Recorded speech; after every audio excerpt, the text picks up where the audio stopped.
গৌৰীপুৰস্থিত popular হস্পিটেলত এজন লোকৰ মৃত্যুক কেন্দ্ৰ কৰি উত্তপ্ত পৰিস্থিতি। দুৰ্ঘটনাত পতিত হোৱা এজন 58 বয়সীয়া লোকক গৌৰীপুৰস্থিত ব্যক্তিগত চিকিৎসালয় পপুলাৰ হস্পিটেলত ভৰ্তি কৰায়। অভিযোগ মতে NSTCI দিয়াৰ পিছতে মৃত্যু হয় লোকজনৰ। মৃত লোকজন ডিংডিঙাৰ ভগীৰথ হালদাৰ বুলি জানিব পৰা গৈছে। ঘটনাটোক কেন্দ্ৰ কৰি পপুলাৰ হস্পিটেলত সৃষ্টি হয় উত্তপ্ত পৰিস্থিতিৰ। অভিযোগ মতে যোৱা কিছুদিন পূৰ্বে তীব্ৰবেগী ডাম্পাৰৰ খুন্দাত আঘাতপ্ৰাপ্ত হৈ ভগীৰথ হালদাৰ নামৰ লোকজনৰ হাত ভাঙি যোৱাৰ ফলত গৌৰীপুৰ পপুলাৰ হস্পিটেলত ভৰ্তি কৰাৰ পিছতে চিকিৎসকে সুচিকিৎসা কৰি ৰোগীগৰাকী সুস্থ হোৱাৰ পিছত অস্ত্ৰোপচাৰৰ পৰামৰ্শ দিয়ে। আজি ৰোগীজনক অস্ত্ৰোপচাৰ কেন্দ্ৰত সোমাই NSTC দিয়াৰ পিছত অসুস্থ হোৱাৰ ফলত মৃত্যু হয় যদিও হস্পিটেল কৰ্তৃপক্ষই হাৰ্ট ব্লক হৈ মৃত্যু হৈছে বুলি পৰিয়ালৰ লোকক অৱগত কৰে। ইতিমধ্যে গৌৰীপুৰ পপুলাৰ হস্পিটেল চৌহদ উত্তপ্ত কৰে পৰিয়ালৰ লোকে।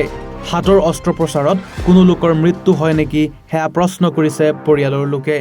যোৱা 29 তাৰিখত শ্ৰীৰামপুৰত এটা ঘটনা ঘটিছিল। ডাম্পাৰৰ লগত এক্সিডেণ্ট হৈছিল বাইকেদি। তাৰপিছত 29ত এডমিশ্যন কৰালোঁ। তাৰপিছত চব কিছু ঠিকে আছিল। আজি অতীত সোমালে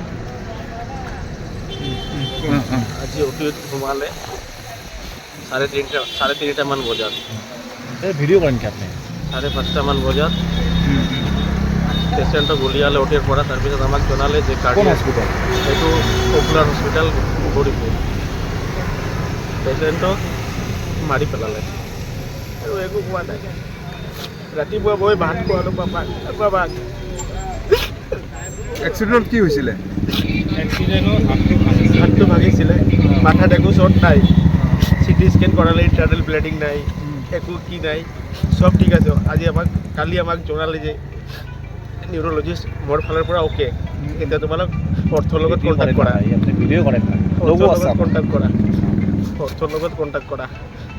তাৰপিছত অৰ্থৰ লগত কণ্টেক্ট কৰিলে যদি কিবা প্ৰব্লেম থাকিলহেঁতেন তেনেহ'লে টাইম ল'লেহেঁতেন। 7 দিন 8 দিন মান ৰাখিলোহেঁতেন। মানে পেশেন্ট সুস্থ আছিল? সুস্থই আছিল। ভাত খালে, নাৰ্ছবিলাকে ক'লে ভাল আছে, অ'কে আছে চব। পেশেন্টৰ নাম কি আছিল? ভগীৰথ হালদাৰ। বয়স কিমান আছিল? 58 মান হ'ব। 58-59ৰ ভিতৰতে হ'ব। এনেকুৱা কি কৰিলে যে মানে কিছু সময়ৰ ভিতৰতে পেশেন্টজন কি হ'ল, ঢুকালে? এইটোৱেই তো এতিয়া সিহঁতে কৈ আছে অপাৰেশ্যন কৰাই নাই। এতিয়া NSTC অভাৰড'জ দিছে। অপাৰেশ্যন ডক্টৰ আছিল না? নাই, কোনো ডক্টৰ নাই আছিল। মানে বেহুচৰ ইনজেকচন নহ'লে কেনেকৈ ইমান সোনকালে? ৰাতিপুৱা মই 3:30মান বজাত 4টামান বজাত মই কথা পাতিছোঁ। এতিয়া মানে কি বিচাৰে? এতিয়া জাষ্টিচ বিচাৰোঁ মই, ন্যায় বিচাৰোঁ মই। আমাৰ লগত নিচিনা যাতে কোনো এইটো মানে প্ৰব্লেম এইটো ফেচ কৰিব লগা যাতে নহয়। এই প্ৰব্লেমটো যাতে কোনোৱে ফেচ নকৰে। অপাৰেশ্যন কৰা কোনোবা ডক্টৰৰ চিকিৎসা লৈছে নেকি আপোনাৰ ঘৰৰ পৰা যে অপাৰেশ্যন কৰিব বুলি কৈছিলে? কৈছিল। কি কৈছিল আপোনাৰ? যে কোনো চিন্তাৰ কোনো কাৰণ নাই, অপাৰেশ্যন হ'ব, কোনো প্ৰব্লেম নাই। আমি কৈছিলোঁ যে আমি দাদা আপুনি ইয়াত আহিছে, আমি অলপ সুস্থ হোৱাৰ পাছত আমি অপাৰেশ্যন কৰিম। আপনি ফাৰ্ষ্ট থেকে কয় কথা বলে কি কৈছিলে? তাৰমানে 30 তাৰিখে আমি ইয়াত আছিলে, এক্সিডেণ্ট পেচেণ্ট আছিলে, বাইক আৰু ডাম্পাৰৰ লগত এক্সিডেণ্ট হৈছিল। তাৰপিছত অনাৰ পিছত আমি এডমিট কৰিলোঁ।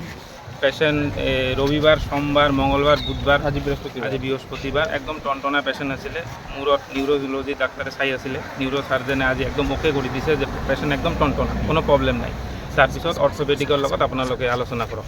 তাৰপিছত কালি আমি অৰ্থপেডিক ডাক্তৰৰ লগত আলোচনা কৰিলোঁ। ডাক্তৰে ক'লে যে সেইটো অপাৰেশ্যন কৰিব লাগিব, হাত ভাঙিছে তো, হাতত 2-3 জেগাত ভাঙিছে, এইটো অপাৰেশ্যন। আমি ক'লোঁ যে ছাৰ ইমান দুৰ্বল আছে, এতিয়া অপাৰেশ্যন কৰা যাব? কৰা যাব, কোনো অসুবিধা নাই। আমি কৈছোঁ তেতিয়াহ'লে আপুনি ৰিফাৰ কৰি দিয়ক, আমি গুৱাহাটীত লৈ যাওঁ। নাই আমি ইয়াত পাৰিম, কোনো নাই, হাতেৰহে ভাঙা। তাৰপিছত আজি 3:30 বজাত সিহঁতে অপাৰেশ্যন OTত সোমালে। একদম টনটনা, সব টেষ্ট। মই ক'লোঁ যে ছাৰ সব টেষ্ট সব অ'কে আছে? সব অ'কে আছে, কোনো অসুবিধা নাই। ডাক্তৰে কৈছে, ৰমেশ সিংহা, অৰ্থপেডিক্স। তাৰপিছত 3:30 OTত সোমাইছে। OTত সোমাই পেলাই আধা ঘণ্টাৰ পিছত সিহঁতে কৈ আছে যে এই হাৰ্ট এটেক কৰিছে পেচেণ্টে। কিয় হাৰ্ট এটেক কৰিব? টনটনা ৰোগী আপোনালোকে OTত সোমাইছে, এতিয়া কৈছে হাৰ্ট এটেক কৰি আছে। তাৰপিছত OTৰ পৰা ওলাই আকৌ ICUত সোমাইছে।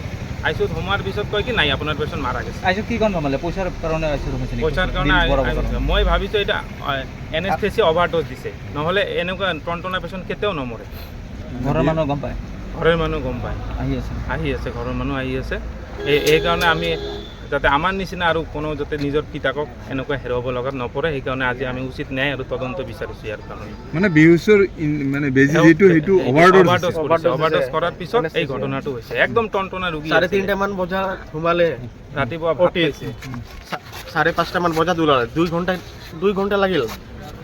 2 ঘণ্টাৰ আগতে হ'লহেঁতেন না, যেতিয়া ৰেডি কৰিছিল, প্ৰিপাৰেশ্যন লৈছিল, তেতিয়া কাৰ্ডিয়াক এটেক লৈছে। আমাক জনালে 2 ঘণ্টাৰ পিছত ওলাই দিলে 5:30 মান বজাত। ইনজুৰিটো মন ক'ত হৈছিল?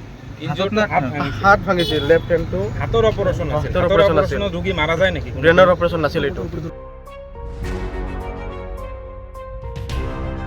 গৌৰীপুৰৰ পৰা সঞ্জীৱ ৰায়ৰ ৰিপৰ্ট, এনি ভাৰত 24।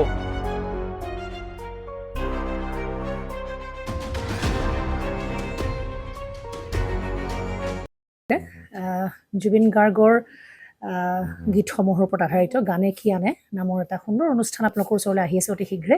অহা 15 আগষ্টৰ পৰা ধেমাজিৰ পৰা প্ৰথম অডিশ্যন আৰম্ভ হ'ব আৰু সেই অডিশ্যনৰ যোগেদি বিভিন্ন কণ্ঠশিল্পীসকলে যিসকলে এই অনুষ্ঠানত যোগদান কৰিব বিচাৰে তেওঁলোকে এই অডিশ্যনৰ যোগেদি আগবাঢ়ি আহক আৰু জুবিন গাৰ্গৰ বহুত ভাল লগা গান আমি সদায় শুনি আহোঁ। আৰু আপোনালোকৰ যদি ভাল লগা গান থাকে, জুবিন গাৰ্গৰ আপোনালোকে গাই ভাল পায়, তেন্তে অডিশ্যনত যোগদান কৰক। মোৰ ফালৰ পৰা আন্তৰিক শুভকামনা থাকিল এই সম্পূৰ্ণ অনুষ্ঠানটোলৈ। ধন্যবাদ।